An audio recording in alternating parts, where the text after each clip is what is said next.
नमस्ते। मेघदूत पीयूषम ये जो हम पढ़ रहे थे, इसमें कुछ तकनीकी खामियां आ जाने से इस सत्र के 2 श्लोक हमारे शेष रह गए थे। तो आज इस मेघदूत पीयूष को हम पूरा इसका आस्वादन करके यानी इसको पूरा पढ़ के हम आगे वाले पाठ की ओर बढ़ेंगे। कल हम पढ़ रहे थे कि किस तरह से यक्ष ने मेघ के माध्यम से अपनी प्रिया को संदेश पहुंचाया है। उन्होंने जब संदेश पहुंचाया है तो उस यक्ष ने यह भी कहा है कि जिस प्रकार से हनुमान को देख करके सीता को संतोष की प्राप्ति हुई थी, उसी प्रकार से हे मेघ, तुम्हें देख कर कि मेरी प्रिया को संतोष की प्राप्ति होगी, क्योंकि जो दूत का संदेश पहुंचता है, जो दूत संदेश लेकर के पहुंचता है अपनी प्रिया के पास, प्रियतम का संदेश लेकर जब पहुंचता है वह दूत, तो प्रिया के लिए वह संदेश जो है प्रिय के मिलन से कुछ ही कम होता है, यानी कुछ कम नहीं है। चाहे प्रिय का संदेश मिले, चाहे प्रिय मिले, एक जैसा सुख अनुभव करती है प्रियतमा। इतना कहने के बाद अब अपना संदेश मेघ के माध्यम से जो ये विशालाक्षी का पति हेममाली है, वह कह रहा है मेघ से, ननु आत्मानं बहु विगण्यन् आत्मानं एव अवलंबे तत्कल्याणी त्वमपि नितरां मा गमः कातरत्वम् कस्यास्त्यन्तं सुखमुपनतं दुःखमेकान्ततो वा नीचैर्गच्छति उपरि च दशा चक्रेण नेमि क्रमेण। देखो, बहुत अच्छी बात यहाँ कही है। हम सभी लोगों के लिए एक सामान्य सी बात है। हम संसार में जब जीवन जी रहे हैं तो हम देखते हैं हमारे जीवन में कभी सुख आता है, कभी दुख आता है। इसी बात को लक्ष्य करके यह कह रहा है कि ननु आत्मानं बहु विगण्यन्, मैंने क्या किया है हे प्रिय, बहुत विचार करके, विगण्यन् आत्मने व आत्मानं अवलंबे, अपने आप से ही अपने आप को सहारा दे रहा हूँ। और मैंने क्या किया है, किसी भी प्रकार से अधीरता को प्राप्त नहीं किया है। त्वमपि नितरां मा गमत्वं कातरत्वं, तुम भी अत्यंत कातरता को, अधीरता को मत प्राप्त हो। ननु बहुविगण्यन् त्वम् आत्मानं, मैंने अपने आप को बहुविगण्यन् आत्मानम् एव अवलंबे, अपने आप को ही बहुत मानती हुई तुम्हारे लिए कि मैं जीवित रहूं, क्योंकि मुझे आशा है मैं तुमसे मिलूंगा जरूर, इसलिए अपने आप को ही अपने आप से सहारा देते हुए मैं जीवित हूँ। तत्कल्याणी, तो हे कल्याणी, विगण्यन यानी मैं अपने आप को ही अपना सहारा मान करके विचार करके कि मैं ही मेरा जीवन हूँ, ऐसा विचार करके मैं जी रहा हूँ और तुम्हें जीवित ही प्राप्त करूँगा, तुम्हें फिर से मिलूँगा, इस आशा के साथ मैं यह जीवन जी रहा हूँ। और मैं इतना अधीर नहीं हो रहा हूँ, इसीलिए तुमसे कह रहा हूँ कि तुम अपनी नितरां माँ गमः कातरत्वम, तुम भी अत्यंत अधीरता को प्राप्त मत हो। क्योंकि कस्या अत्यंतम सुखमुपनतम, किसको अत्यंत सुख प्राप्त हुआ इस संसार में, अथवा तो दुखम एकांत तो हुआ, अथवा एकमात्र दुख ही किसको प्राप्त हुआ इस संसार में, नीचेर गच्छति ऊपरी वा, ऊपरी च दशा चक्र नेमि क्रमेण। दशा चक्र, हमारा दशा चक्र जो है पहिए की भांति कभी ऊपर चलता है, कभी नीचे आता है। जिस प्रकार पहिया चलता है तो रथ की ताड़ियाँ ऊपर नीचे होती रहती हैं पहिए की ताड़ियाँ, उसी तरह से रथ के चक्र की भांति ये जीवन चक्र का जो सुख दुख का चक्र है जीवन रथ का, वह उसमें कभी सुख आता और कभी दुख आता रहता है। ठीक है, इसलिए तुम भी अत्यंत अधीर मत होना। अब संदेश पहुंचा दिया कि मैं जीवित हूँ और तुमसे शीघ्र ही मिलूंगा इस शाप अवधि के पूर्ण होने पर। इसके पश्चात ये मेघ को अपना धन्यवाद ज्ञापित कर रहा है, अपना हार्दिक आभार प्रकट कर रहा है और कह रहा है, कच्चित् सौम्य व्यवसितम इदम बंधुकृत्यम चित्वया मे प्रत्यादेशान्न खलु भवतो धीरतां कल्पयामि निःशब्दोऽपि प्रदिशसि जलम याचितश्च याचकेभ्यः प्रयुक्तम ही प्रणयेषु सताम इप्सित अर्थ क्रिय एव। देखो, बहुत अच्छी बात कही है मेघ के लिए। इसने कहा है कि भाई देखो, तुम अवश्य मेरे संदेश को मेरी प्रिया तक पहुंचा दोगे, क्योंकि मैं जानता हूँ तुम्हारा स्वभाव कैसा है। तुम मेघ हो और बिना याचना के भी तुम अपने याचकों को जल दे करके संतुष्ट करते ही हो। तो मैंने तुमसे जो ये याचना की है कि मेरी प्रिया तक मेरे संदेश को पहुंचा दो, तो निस्संदेह तुम पहुंचा दोगे, इसमें मुझे कोई भी किसी भी प्रकार का संदेह नहीं है, कोई शक नहीं है, क्योंकि तुम्हारा स्वभाव ही ऐसा है। तुम हर स्थिति में क्या कर रहे हो, सभी की सहायता करते हो। याचक तुमसे कोई प्रार्थना थोड़ी ना करता है कि तुम जल बरसाओ, लेकिन तुम जल बरसाकर उन्हें संतुष्ट करते ही हो। तो निसंदेह तुम इसी प्रकार से जल बरसा करके जब सबको संतुष्ट करते हो तो जो मैंने तुम्हें संदेश पहुंचाने का कार्य दे दिया है उस कार्य को तुम निसंदेह संपन्न करोगे और यह तुम्हारा अत्यंत उत्तम चरित्र है। हे सौम्य, कच्चित सौम्य व्यवसितम इदम बंधुकृत्यम त्वया में। व्यवसितम इदम कृत्यम, कृत्यम मेरा ये बंधुकृत्य, ये जो मेरे मित्र के द्वारा किए जाने योग्य एक मित्र का कार्य है उसको जब तुम कर लोगे तब तुम कैसे हो, तुम मेरे लिए बहुत अत्यंत प्रिय हो गए हो। इसलिए हे भद्रजन, तुम ये जो मेरा कार्य करोगे, मित्र के द्वारा करणीय जो कार्य है उसे संपन्न कर लोगे, तो जिसको तुमने करने का निश्चय कर लिया है, निश्चय ही स्वीकृति रूप उत्तर देने में आपकी गंभीरता अर्थात जो काम करना है उसको मैं ऐसा नहीं मानता हूँ। प्रत्यादेशान न खलु भवतो धीरताम कल्पयामि, कहने का तात्पर्य ये है कि मैं आप ये जो मौन रह रहे हो ना, तो क्या प्रत्यादेशात या ना उत्तर देने में, हाँ उत्तर देने में अर्थात स्वीकृति रूप उत्तर देने में आपकी धीरता गंभीरता को ही मैं निश्चय नहीं समझ रहा हूँ, क्योंकि आप चुप रह रहे हैं किंतु आप कार्य करेंगे ऐसा मुझे विश्वास है। क्योंकि निःशब्दो अपि प्रदिशसि जलम याचिताश्च चातकेभ्यः, आप चातकों को भी तो बिना याचना किए जल दे देते हो। तो प्रयुक्तम ही प्रणयीषु, क्योंकि आप सज्जन व्यक्ति जो होते हैं ना, आप याचकों को भी तो बिना मांगे जल दे देते हो, चातकों को बिना मांगे जल दे देते हो। तो फिर निश्चित रूप से प्रणयीषु, प्रार्थना किए जाने पर जो प्रियजन हैं उन प्रार्थीजनों के विषय में अभिष्ट कार्य का संपादन ही उत्तर होता है। आप कोई उत्तर नहीं दे रहे हैं किंतु आप कार्य को कर देंगे, यही आपका उत्तर है, ऐसा मैं मानता हूँ।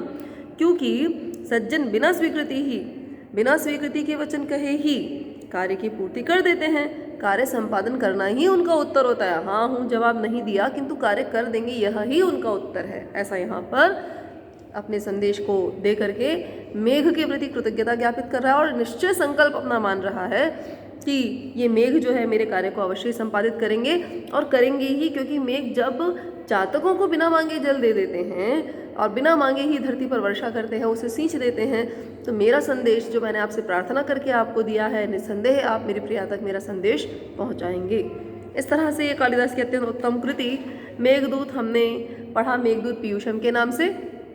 अत्यंत सुंदर यह संकलन रहा और इसकी जो सूक्तियाँ हैं हमारे जीवन में बहुत अधिक उपयोगी हैं। आपको तो अभी जब जीवन में बहुत ऐसे स्थान आएंगे जहाँ ये सारी चीज़ें सही जो कहा जाता है ना कि शब्द मूर्त रूप में प्रकट होते हैं, तो वह शब्द मूर्त रूप में प्रकट होंगे जब आप अपना जीवन जिएंगी और देखेंगे कि जीवन में साहित्य कितना हमारे लिए सहयोगी सिद्ध होता है।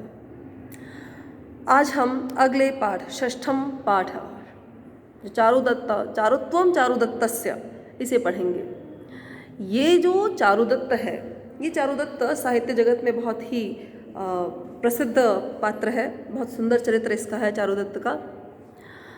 चारुदत्त का ये चरित्र हमें पढ़ने को मिलता है मृच्छकटिकम नामक साहित्यिक रचना में, जो कि शूद्रक के द्वारा लिखी गई है।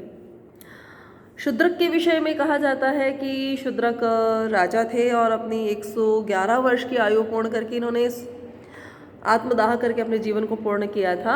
आदि आदि बातें इनके विषय में हमें अक्सर सुनाई देती हैं। चारुदत्त का चारुत्व ही यहाँ नाटक के रूप में क्यों चुना गया है?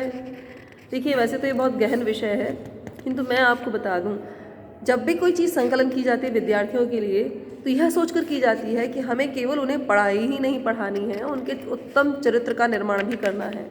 शिक्षा और शिक्षक और उसके बाद शिष्य, ये त्रिपुटी जो है, ये निसंदेह चाणक्य की जो सूक्ति है कि शिक्षक राष्ट्र का निर्माता है, तो है, क्योंकि आपके सुंदर चरित्र का निर्माण करेगा यह साहित्य के माध्यम से। हम यहाँ पढ़ेंगे चारुदत्त का चारुत्व, यानी चारुदत्त के चरित्र का चारुत्व यानी सौंदर्य। ये जो चारुदत्त है यह कौन है, ये कहाँ से आया है, यह पात्र क्या है, इसके विषय में हम पढ़ेंगे, जानेंगे। तो आइए हम षष्ठः पाठः चारुत्वम चारुदत्तस्य विजेत्री का यह जो पाठ है उसे हम पढ़ना प्रारंभ करते हैं और साथ ही जानते हैं कि ये चारुदत्त का जो चरित्र है वह हमारे जीवन में किस तरह से उपयोगी हो सकता है। प्रारंभ करते हैं। अस्य नाट्य अंशस्य कथावस्तुनः सम्बन्धः शूद्रक विरचितस्य मृच्छकटिकम् इति नामधेयस्य प्रकरणस्य प्रस्तावनायां वर्णितस्य नायकस्य चारुदत्तस्य चारित्रिक औदार्येण अस्ति। देखिए, मैंने आपको पहले ही परिचय दे दिया था। इस नाट्यांश में, ये नाट्य का जो अंश है आपको पढ़ने को मिलेगा, इसमें इसकी कथा वस्तु का संबंध शूद्रक के द्वारा विरचित मृच्छकटिकम नाम का जो एक प्रकरण है, प्रकरण ग्रंथ है। देखो बच्चों, एक तो होता है नाटक, उपन्यास, आप जो नाटक देखती हैं, महाकाव्य पढ़ती हैं, इन सब से अतिरिक्त प्रकरण होता है।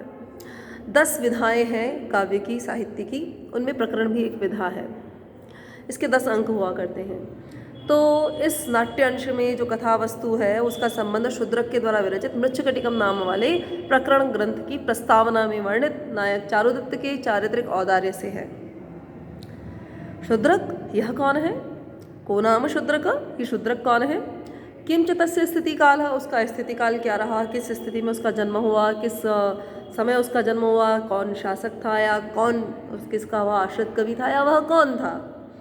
मृच्छकटिकम तस्य कृतिरस्ति न अस्ति वा, मृच्छकटिकम उसी की कृति है अथवा नहीं है, इत्यादिषु विषयेषु बहुशः विवदमानो अपि, इन सब विषयों के ऊपर बहुत विवाद होने पर भी साहित्य समीक्षा परंपरा स्वीकरोति, साहित्य समीक्षा की यह परंपरा स्वीकार करती है, यत ईशा पूर्व द्विशतीशताब्द्यां, द्वितीय शताब्द्यां, कि ईसा से पूर्व दूसरी शताब्दी में उज्जैन्याम, उज्जैनी में कोई कवि शूद्रको नाम राजा, शूद्रक नाम का राजा आसीत था।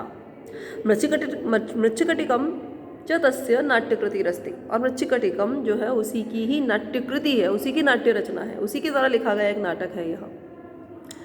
रूपकस्य नाटकादिषु 10 प्रकारेषु, जैसा मैंने आपको पहले बताया था, रूपक इत्यादि 10 प्रकार के जो रूपक कहलाते हैं उनमें नाटक, रूपक के नाटक इत्यादि 10 प्रकार हैं, उनमें मृच्छकटिकम प्रकरण विधात्मकम रूपम अस्ति। मृच्छकटिकम जो है प्रकरण विधा में लिखा गया एक नाटक है, एक रचना है ना। प्रकरणस्य लक्षणानुसारम मृच्छकटिकस्य कथानकम लोकाश्रितम कविकल्पितम च, प्रकरण के जो लक्षण होते हैं, जिस प्रकार नाटक के लक्षण होते हैं कि नाटक में ये होना चाहिए तो वह नाटक की श्रेणी में रखा जाएगा, उसी प्रकार से प्रकरण के कुछ लक्षण कहे गए हैं, उन्हीं के अनुसार इसका निर्माण किया जाता है। तो प्रकरण के जो लक्षण है वह मृच्छकटिकम में किस प्रकार घटित हो रहे हैं उसके विषय में कहते हैं। तो कहते हैं मृच्छकटिकस्य कथानकम, मृच्छकटिकम का जो कथानक है वह लोकाश्रित, यानी जीवन में जो घटित हुई घटना है उस पर आश्रित भी है, और कुछ कुछ उसमें कवि कल्पना भी है। प्रधान रस उसका श्रृंगार है, प्रधान रस और श्रृंगार, प्रधान रस उसका श्रृंगार होता है। नायकश्च उज्जन्याः दरिद्र द्विजस्वार्थवाह चारुदत्तः अस्ति, और इसका नाटक, इस नाटक का जो नायक है वह श्रृंगार रस प्रधान ये रचना है। नायक इसका उज्जैनी का दरिद्र एक ब्राह्मण व्यापारी चारुदत्त है। द्वे नायके अत्र, नायिका यहाँ 2 है, एक कुलजा नायिका यानी श्रेष्ठ कुल में उत्पन्न नायिका धूता, और अपराच, और दूसरी नायिका जो वसंत सेना नाम की गणिका वैश्या है। 10 अंकेषु विभक्ते अस्मिन् प्रकरणे, 10 अंक में विभक्त इस प्रकरण में उज्जन्या गुणमुग्धया गणिकाया वसंतसेनया उदारशील दरिद्र द्विज चारुदत्तेन सह कृतस्य प्रणयं परिणयञ्च प्रामुख्येन प्रतिपादितम्। 10 अंकों में विभक्त इस प्रकरण में उज्जैनी की गुणों पर मुग्ध, उज्जैनी की एक गणिका वसंत सेना की गुणों पर मुग्ध उदारशील दरिद्र चारुदत्त के साथ उसका प्रणय और उसके बाद विवाह प्रमुख रूप से प्रतिपादित है। यानी इस नाटक में हमें क्या पढ़ने को मिलेगा, गरीब चारुदत्त का जो है गणिका वैश्या वसंत सेना के साथ प्रेम। गणिका वसंत सेना चारुदत्त के गुणों पर मुग्ध है और चारुदत्त के साथ उसका जो प्रेम हुआ है उसके पश्चात जो विवाह हुआ है उसी को यहाँ प्रमुख रूप से लक्ष्य करके नाटक का प्रकरण ग्रंथ का संकलन निर्माण किया गया है। अत्र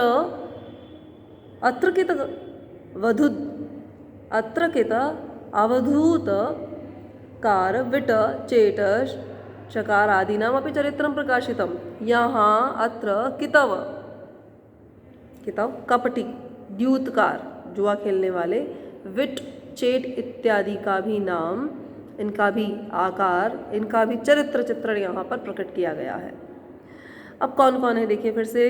अत्र कितव यहाँ धूर्त, द्यूतकार जुआ खेलने वाला, विट चेट शकार राजा का साला, इनका भी चरित्र प्रकट किया गया है। एवं सामाजिक यथार्थ चित्रण माध्यमेन, इस प्रकार सामाजिक जो समाज का यथार्थ चित्रण है उसके माध्यम से लोक जीवन दर्शन दृष्टया, लोक जीवन के दर्शन की दृष्टि से। प्रकरणम एतत्, यह प्रकरण जो है साहित्य संस्कृत नाट्य साहित्य में अनुपमा निधि रूपेण राजते, अनुपम निधि के रूप में प्रकाशित होता है, सुशोभित होता है। कहने का अर्थ यह है कि इसमें उस समय की चारुदत्त के जीवन काल के जो घटनाओं का चित्रण किया गया है, जिसमें जुआ खेलने वाले हैं, धूर्त, विट, चेट इत्यादि हैं, इन सब का जब वर्णन किया गया है तो ये बात स्पष्ट हो जाती है कि उस समय का जो साहित्य ये बताता है कि समाज में कैसी स्थितियां थी, समाज किस तरह के दोषों से युक्त भी था उस समय में, है ना। पाठोऽयं मृच्छकटिकस्य नामाख्यस्य प्रकरणस्य अलंकार न्यास इति नामकात् प्रथम अंकात् गृहीतः। ये जो पाठ है आप पढ़ेंगे, मृच्छकटिकम नामक प्रकरण के अलंकार न्यास नामक प्रथम अंक से लिया गया है।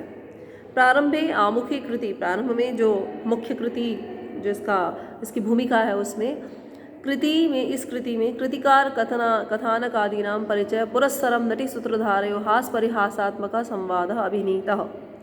पूर्व में इस नाटक के जो नाटककार हैं उन्होंने कथानक इत्यादि के माध्यम से कथानक इत्यादि का परिचय देते हुए नटी और सूत्रधार के हंसी मजाक के जो संवाद चलते हैं उनका अभिनय जो चल रहा है उसके माध्यम से कथानक का भी परिचय उन्होंने करवाया है। अनंतरम चारुदत्तस्य कृते, बाद में चारुदत्त के लिए तस्य मित्रेण, उसके मित्र जूणवृद्ध के द्वारा प्रेषितम भेजे गए प्रावारकम स्वीकृत्य, चादर को स्वीकार करके विदूषक मैत्रेय उपस्थित भवति, विदूषक मैत्रेय उपस्थित हो जाता है।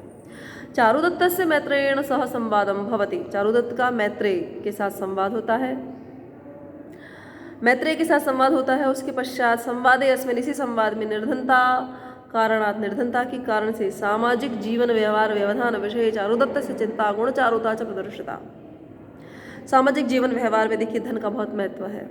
अब क्योंकि निर्धन हो गया है चारुदत्त, इसलिए इस संवाद में निर्धनता के कारण से जो सामाजिक व्यवहार है उसमें किस प्रकार का व्यवधान आ रहा है उस विषय में चारुदत्त की चिंता और उसके सुंदर गुणों का प्रदर्शन यहाँ संवाद के माध्यम से किया गया है। अवंतिपुर्यां द्विजसार्थवाहो युवा दरिद्रः किल चारुदत्त गुणानुरक्ता गणिका च यस्य वसंत शोभे व वसंत सेना तयोरिदं श्रुतोत्सवाश्रयं नय प्रचारं व्यवहार दुष्टतां खल स्वभावं भवितव्यतां तथा चकार सर्वं किल शूद्रको नृपः। इस श्लोक में सारी बातें स्पष्ट कर दी गई हैं कि यहाँ इस मृच्छकटिकम में किस चीज़ का वर्णन किया गया है, किसे सर्वश्रेष्ठ महत्व दिया गया है।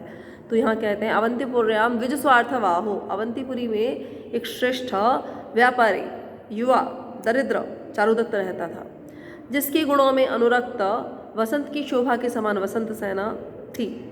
तयोरिदम, उन दोनों के ही सुरत व्यापार को आश्रय करके नीति के प्रचार के लिए और व्यवहार में जिस प्रकार की दुष्टता है, व्यवहार में जिस प्रकार के दोष हैं, खल स्वभावम, दुष्ट लोगों का स्वभाव, भवितव्यता भावी जीवन, भवितव्यता किस तरह से भावी देव हमारे जीवन में व्यवहार करता है, भाग्य हमारे जीवन में किस प्रकार से व्यवहार करता है, इन सब को घटनाक्रम के रूप में, नाटक के रूप में लिखा है शूद्रक राजा ने। परिक्रम में अवलोक्य च, घूम करके और देख कर आए, शून्य अस्मत् संगीत शाला, अरे हमारी संगीत शाला में तो कोई नहीं, सारी सुनी पड़ी। अनुगता कुशीलवा भविष्यन्ति, कुशीलवा ये सब कहाँ चले गए हैं, ज्ञातम, पता लगता है। शून्यम अपुत्रस्य गृहम, जिसके घर में पुत्र नहीं है उसका घर सूना है। शून्यम नास्ति यस्य सनमित्रम, और उसका भी घर सूना है जिसके पास अच्छा मित्र नहीं है। मूर्खस्य दिशा शून्यम, मूर्ख की दिशाएं सूनी है। सर्वम शून्यम दरिद्रस्य, और गरीब आदमी के लिए तो सब कुछ सूना है। कृतंच संगीतकम मया, मैंने संगीत इत्यादि की व्यवस्था कर ली है। अनेन चिर संगीतोपासनेन, इस समय लंबे समय तक संगीत की उपासना करने के कारण, ग्रीष्म का समय होने के कारण, प्रचंड दिनकर किरणोच्छ शुष्क पुष्कर बीजमिव प्रचलित तारके क्षुधा ममाक्षिणी खटखटायते। देखिए बता रहा है सूत्रधार कि इस समय में मैंने संगीत इत्यादि की सबकी व्यवस्था कर ली और इतना संगीत की उपासना मैंने अभ्यास इतना कर लिया, और गर्मी के समय में इतनी तेज जो धूप पड़ रही है उसमें जिस प्रकार तारक बीज पुष्कर में कमल के बीज जिस प्रकार इधर उधर तैर रहे हो ना, उस तरह से मेरी चंचल प्रचलित तार के क्षुधा ममक्षिणी खटखटाए थे। भूख मेरी आंखों को चंचल बना रही है और मेरी आंखों में खटक रही है, यानी मुझे भूख लगने लगी है। तद्यावत गृहिणी माहूय पृच्छामि अस्ति किम किम इंचित प्रातराशो न वेति, कि आज कुछ नाश्ता भी मिलेगा या नहीं मिलेगा, मुझे भूख लग आई है। कहने का भाव इसका इतना ही है कि मैंने संगीत का अभ्यास कर लिया है और इसके बाद अब जो है मेरी आँखों में अब भूख खटखटा रही है। जैसे तारा चमचमाता हो वैसे मेरी आंखें जो है डबडबा रही हैं, मुझे भूख लग रही है। तो मैं पूछता हूँ अपनी पत्नी को पुकार करके कि मेरे लिए घर में कुछ नाश्ता है या नहीं। तभी नटी जो है नैपथ्य अभिमुखम अवलोक्य आरे तस्तावत, नैपथ्य की ओर देख करके कहते अरे यह रही मैं।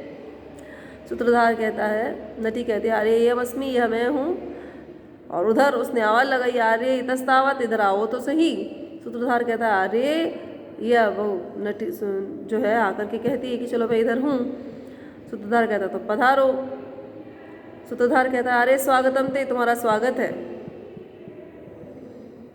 इस तरह से ये पूरा घटनाक्रम चलेगा, जिसे हम अपने अगले सत्र में पढ़ेंगे, क्योंकि ये सारे संवाद हैं और इन संवादों के माध्यम से हमें ज्ञात होगा कि किस तरह का चरित्र चारुदत्त का है, जिसका परिचय आज हमने प्राप्त किया। अगले सत्र में हम चारुदत्त के सुंदर चरित्र को और उससे संबंधित सारी बातों को जो कि संकलन की गई है हम पढ़ेंगे। आपको इस अध्ययन सत्र में किसी भी प्रकार की कोई भी क्वेरी, जिज्ञासा, कुछ भी प्रश्न पूछने हैं, यदि आपको कुछ भी पूछना हो तो आप निसंदेह पूछिए। मेरे व्हाट्सएप से जो मेरे से जुड़े हुए हैं व्हाट्सएप ग्रुप से, वो वहाँ पर मुझसे पूछ सकते हैं। और बाकी यदि किसी को किसी भी प्रकार की कोई किसी भी प्रकार का प्रश्न बनता है, कोई जिज्ञासा है, तो आप मुझसे पूछिए। जहाँ तक संभव होगा आपकी जिज्ञासा का मैं शांत करने का पूरा प्रयास करूँगी। सभी शुभकामनाओं के साथ धन्यवाद। मिलते हैं अगले सत्र में। नमस्ते।